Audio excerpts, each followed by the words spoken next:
Don't this hit make my people wanna Don't this hit make my people wanna Don't this hit make my people wanna Don't this hit make my people wanna. Welcome to AIMEzing Words, ladies and gentlemen. It's the best week of any NBA fan's lifetime. It's the month of June. Let me start it with that because there's something I haven't been able to touch on, and it's the fact that the Cleveland Cavaliers once again won the lottery, which adds so many different storylines to this entire draft and this month as LeBron chases a three-peat. Now, will he return to Cleveland? That's something we don't really know, but Cleveland's in position to obviously draft Andrew Wiggins, who's got the OD bounce, in other words. He has extreme vertical. Everybody's seen the Instagram pic. Boom.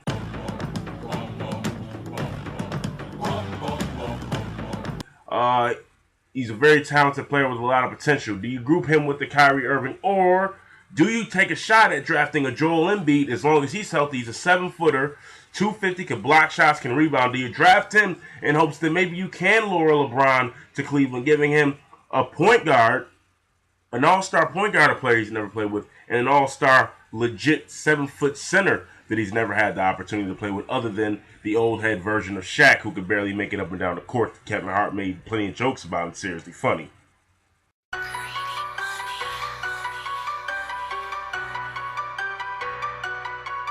I'm sorry. Anyways, it's interesting the way the draft lottery went out. I picked Utah to win the whole thing. They ended up getting the number 5 pick. Orlando got the 4th pick. Philly got the 3rd pick. Milwaukee got the 2nd pick. And Cleveland got the 1st pick. So, other than Philadelphia, this talented group of young players are going to go to small markets. And it's going to be very interesting to see where Jabari goes. I think Jabari would make sense going to Milwaukee. I think Wiggins, if I'm Cleveland, I would pick Wiggins because, you got Johnny Football. Yeah. Let's take him back. It's time for some new blood. You don't need King James to come back. You got some young boys that can really stay in Cleveland and do what they need to do. So just wanted to talk about that. Didn't get the opportunity to talk about that. Now, I apologize to all the people who listen to my podcast. I'm in Atlanta. I've had a lot of technical difficulties. I haven't been able to provide them on a day-to-day basis, game to game. So we just going to talk about the fact that Miami became the first team in 27 years to make it to 4 straight NBA Finals. Only the 3rd franchise to do it in league history as well. Not 2, not 3, not 4, not 5, not 6, not 7. And we like to point out the fact that they were just flat out better than the Indiana Pacers. I think Game 5 in Indiana was a closeout game, but it was very obvious that it was going to be nearly impossible for LeBron James to have any impact and put his fingerprints on that game. One, because of the 5 fouls, and the 5 fouls hurts him defensively and offensively. It's clear Dwayne Wade can't guard Paul George. For as well as Dwayne Wade has played, and hold on, time out. We got to stop it all. Let me give a round of applause and tip my hat to that Sir Dwayne Wade, who made 6 3-pointers in the conference finals. 6 3-pointers. D-Wade, that's all we need from you, baby. Hey, what's my favorite number, DH? 3. Oh! All we need is for D-Wade to be able to shoot some threes, and Miami is even more dangerous. But back to the point I was making. LeBron's 5 fouls. He couldn't be aggressive as far as attacking the rim because they would call a charge. He couldn't guard Paul George. They would call a blocking or a reach. So he was really in a bad position. So it was a tough loss for Miami. But as you saw in Game 6, they blew out the Pacers because the Pacers should never been on the floor with the Miami Heat. We apologize, and I don't apologize that Paul George is not a star. Roy Hibbert can be considered a bum.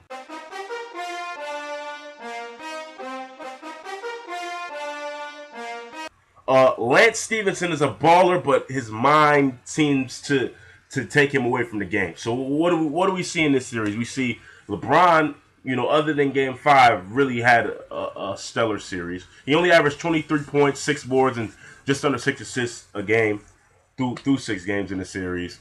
Shot 56% from the field. And a lot of that is because he was shooting 60% going into Game 5, but due to him only having 7 points, 2 of 10 from the field, worst game of his postseason career.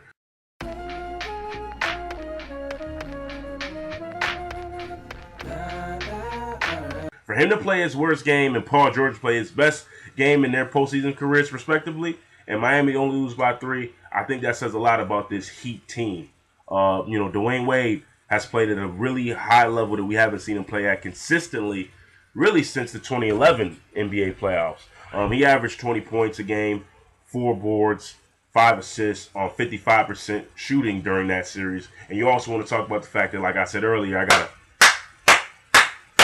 Way of Wade, D3, whatever you want to call him, old school Flash 3.0, actually 0.3 because he's old now.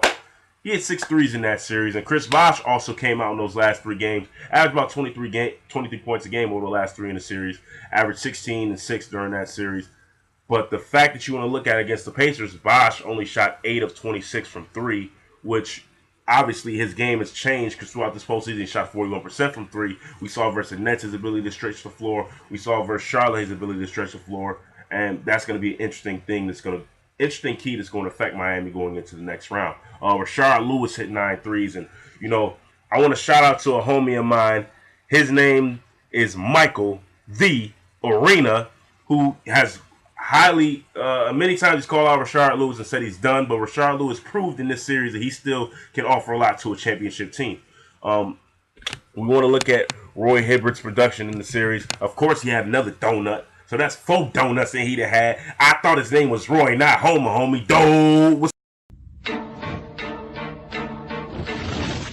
So you like donuts, eh? Well, have all the donuts in the world! What's up with you, bro? Anyways, averaged 11 points a game, 8 boards a game during the series. Got sort of some scoring help from Paul George. Paul George averaged 24 in the series, but I think that 37-point performance is a game that he played like a desperate NBA All-Star should play. You can't say that he's a superstar in training. You can't elevate him to that status. He played that game the way you would like to see an All-Star player play at home with his back against the wall, knowing his team could be sent home. David West averaged 16 and 7. Lance Stephen averaged 14, 5, and 8 for the series. And let me respect George Hill. George Hill, you know what? Mario Chalmers, where are you? Where are you? Let me do my Jay Farrell. Mario Chalmers should not have arms to touch a basketball in the 4th quarter. Mario, where were you, homie? We looking for you with Luigi because you wasn't super. Anyways, Norris Cole played excellent throughout the series. Mario Chalmers didn't really play well. Ray Allen had a big game where he hit 4 threes, but for the most part, he didn't play exceptionally well throughout the entire series. But Miami just blew them out. Let's just move to the other series because there's really no point in talking about that series. It should have been a sweep. LeBron, if you had scored 50 in game 1, I think it would have been a sweep. Anyways, we got to move to this OKC San Antonio series.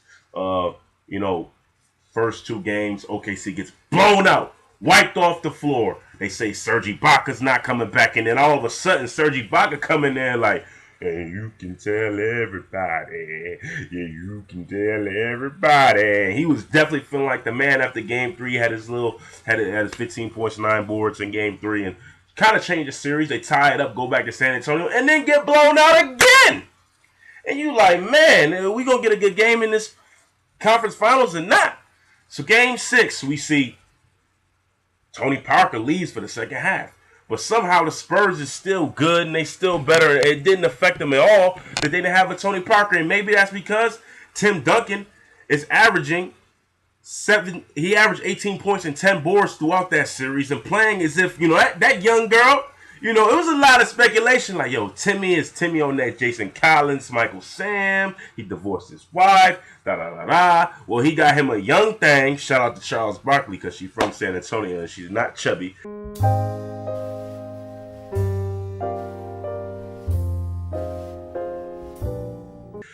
Pretty little thing, and she got the boy playing young. 18 and 10 for the series, 17 and 9 for the postseason. Kawhi Leonard always coming up, making the big play exactly when they need it. He had the big block and a big strip on Russell Westbrook in Game 6. Averaged 12 and 6 in the series, 13 and 7 for the postseason. Tony Parker obviously was going to struggle because Russell Westbrook is just a monster, and he's got that chip that you've never really seen. And you don't see much in today's NBA. He plays with that attitude, that chip that a lot of guys back in the past in the 80s and 90s played with. So you can't expect much from Tony Parker, but he still was able to get 13 and 5 a game. And Manu played exceptionally well, 15 a game in the series, averaging 14 and 4 for the postseason. So we got a rematch, people. Let me repeat that. We got a rematch. Hold up. Timeout. Can we have a moment of silence for it?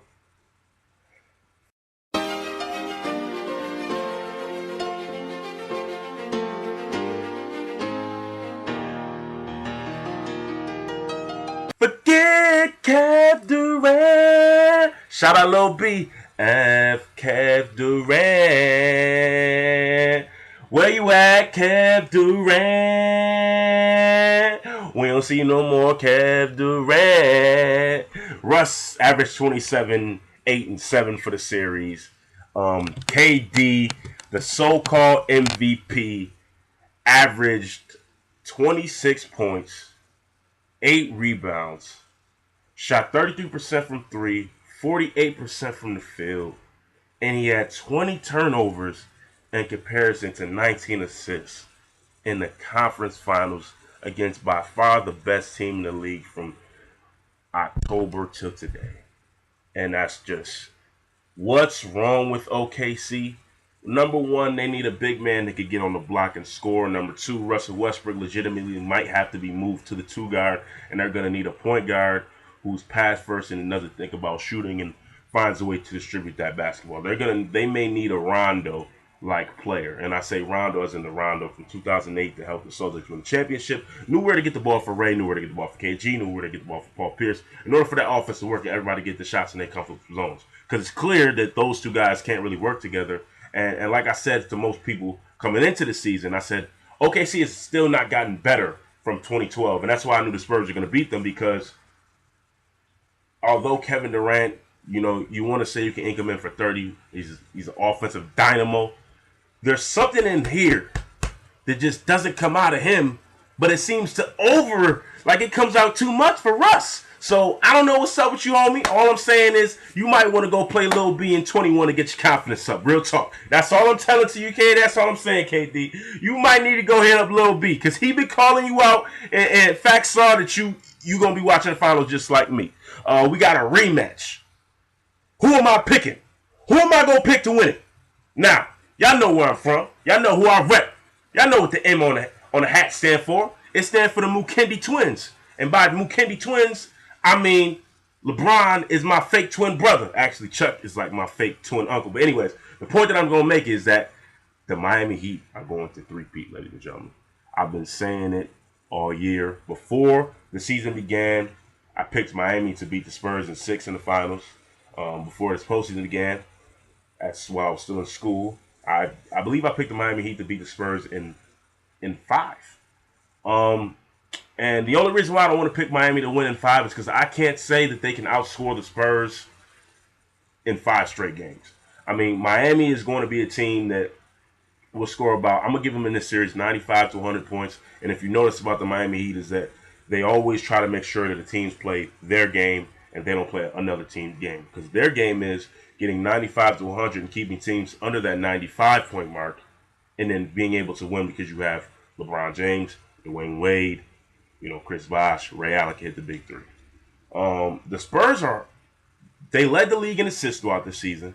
You look at all the shooters they got. You look at the fact that Matt Bonner, Boris Diaw. Shout out to Boris Diaw!